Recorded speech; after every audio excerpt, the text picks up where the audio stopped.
அனைவருக்கும் வணக்கம். இன்றைக்கி நம்ம கோத்தாரி கல்விக்குழுவோட முக்கிய பரிந்துரைகளை பார்க்க போகிறோம். இதற்கான ஒரு ஆரம்ப வீடியோ இதுக்கு முன்னாலே போட்டிருக்கோம். அந்த வீடியோவை பார்க்காதவங்க அந்த வீடியோவை பார்த்துட்டு வாங்க, இது நல்லா புரியும். இதோட முக்கிய பரிந்துரைகள் தான் இன்றைக்கி பார்க்க போகிறோம். அந்த கோத்தாரி கல்விக்குழு என்பது 1964 எழுத ஆரம்பிக்கப்பட்டு 1966 எழுதி முடிக்கப்பட்ட ஒரு கல்விக்குழுவாகும். இந்த கோத்தாரி கல்வியோட முக்கிய பரிந்துரைகள் பார்த்தோம்னா ஃபஸ்ட்டு என்னன்னு சொல்லி பார்த்தோம்னா, ஃபஸ்ட்டு முக்கிய பரிந்துரைகள் 10+2+3 பேட்டர்ன் ஆஃப் எஜுகேஷன். இதுதான் இந்த கல்விக்குழு முக்கிய பரிந்துரைகள்.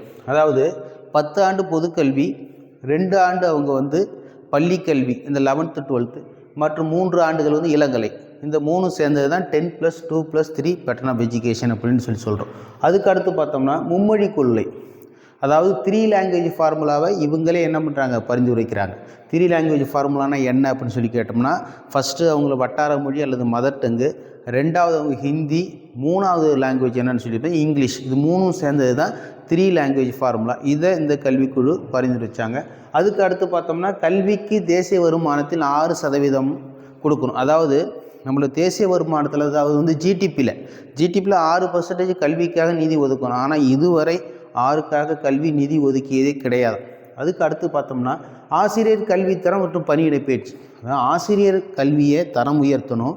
மேலும் அவங்களுக்கு இன்சர்வீஸ் ட்ரைனிங், இன்சர்வீஸ் ட்ரைனிங் கொடுக்கணும். பணியிடை பயிற்சி, அதாவது அவங்க பணியில் இருக்கும் போதே அவங்களோட பணியை இன்னும் மேலே இம்ப்ரூவ் பண்ணிக்கிறதுக்காக பணியிடை பயிற்சி கொடுக்கணும். எடுத்துக்காட்டாக எடுத்துக்கணும்னா அவங்க சயின்டிஃபிக் நாலேஜ் கொஞ்சம் குறைவாக இருக்கலாம், சயின்டிஃபிக் எக்யூப்மெண்ட் எப்படி பயன்படுத்தணும் தெரியாமல் இருக்கலாம், அதெல்லாம் எப்படி பயன்படுத்தணும், இன்னும் செயல் வழி கற்றலை எப்படி கல்வி முறையில் புகுத்தணும், அந்த மாதிரியெல்லாம் பணியிடை பயிற்சி வழங்கணும் அப்படிங்கிறத பற்றி பார்க்க போகிறோம்.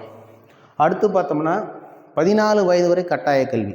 அதாவது 6 to 14 வயது வரை என்ன பண்ணணும், கட்டாயமாக கல்வி அரசாங்கம் மாணவர்களுக்கு கொடுக்கணும். அந்த கல்வி முறையை இவங்க தான் பரிந்துரைச்சாங்க. அதுக்கு அடுத்து பார்த்தோம்னா சமமான கல்வி வாய்ப்பு மற்றும் பொதுப்பள்ளி.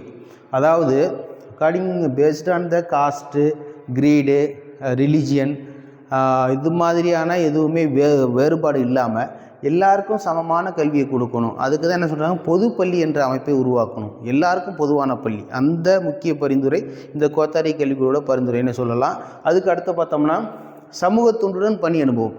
அதாவது சுகாதாரம் உரியது, பின்தங்கியவர்களுக்கு கல்வி, பெண்களுக்கான கல்வி, இது மாதிரிலாம் பார்த்தோம்னா, அதாவது யாரெல்லாம் நலிவடைஞ்சிருக்காங்களோ அவங்களுக்கு சமூகத்தொண்டு, நம்மளோட ஆக்டிவிட்டீஸ் கட்டாயமாக சமூகத்துக்கு ஒரு பயன்பட வகையில் இருக்கும். அந்த தொண்டுடன் கல்வியை மையப்படுத்தி இருக்கும் அப்படின்னு இந்த கோத்தாரி கல்வியை பரிந்துரைச்சாங்க.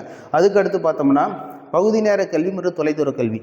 இன்று நாம் பல பேர் படிக்கிறாங்க, பார்ட் டைம் கோர்ஸ் படிக்கிறாங்க, இன்னும் டிஸ்டன்ஸ் எஜுகேஷன், தொலைதூர கல்வியில் நான் டிகிரி முடித்தேன் அப்படிங்கிறவங்களாம் இந்த தொலைதூர கல்வியிலே டிகிரி முடிச்சுட்டு நம்ம டிஆர்பியில் வேலைக்கு போனவங்க நிறைய பேர். அந்த மாதிரியான முக்கிய பரிந்துரைகள் அந்த கோத்தாரி கல்விக்குள்ள முக்கியமான பரிந்துரைகள். அதுக்கு அடுத்து பார்த்தோம்னா இடைநிலை கல்வி தொழில் சார்புடையதாக்குது. இடைநிலை கல்வி ஒன்றும் இல்லைங்க, 9, 10, 11, 12 இதுதான் இடைநிலை கல்வி. 9, 10ங்கிறது அப்பர் என்ன சொல்கிறோம், லோயர் செகண்டரி, 11, 12 ஹையர் செகண்டரி. இந்த கல்வி என்ன பண்ணுறோம், தொழில் சார்புடையதாகும். அதாவது நம்ம காந்தி சொன்ன மாதிரி கிராஃப்ட் சென்டர் எஜுகேஷன் மாதிரி மாணவர்களை படிக்கும் போதே அவங்களுக்கு கல்வியை தொழில் சார்புடையதாக்கி, திரும்ப அவங்க படித்து முடிச்சதுக்கப்புறம் வேலைன்னு இல்லாமல் அவங்களே சுய தொழிலை உண்டாக்கி தன்னுடைய வருமானத்தை பெருக்கி தன்னோட வாழ்க்கை நிலையை பார்த்துக்கூடிய அமைப்பு உருவாக்கக்கூடிய கல்வி அந்த கோரிக்கையை இந்த கோத்தாரி கல்விக்குழு பரிந்துரைச்சாங்க. அதுக்கு அடுத்து பார்த்தோம்னா பெண்களுக்கான இடைநிலை கல்வி.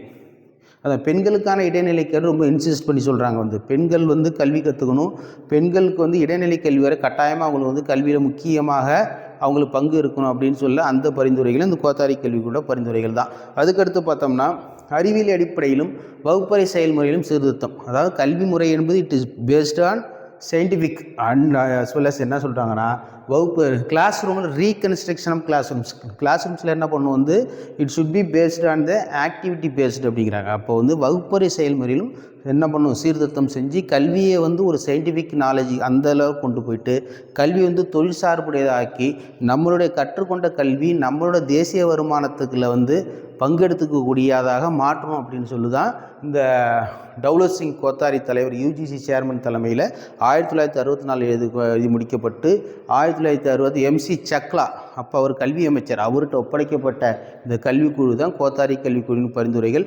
இதில் வேறு ஏதாவது சந்தேகம், இந்த கோத்தாரி கல்வி எப்படி ஈஸியாக மனப்பாடம் பண்ணலாம், எப்படி ஞாபகம் வச்சுக்கலான்னு அடுத்தடுத்த வீடியோஸில் பார்க்கலாம். நீங்கள் எஜுகேஷன் சம்மந்தப்பட்ட எந்த ஒரு தேர்வுக்கு தயாராகனாலும் நான் போடக்கூடிய வீடியோங்களுக்கு உங்களுக்கு முக்கியமாக நல்ல பயனுள்ள வகையில் இருக்கும். ஃபாலோ பண்ணிட்டு வாங்க.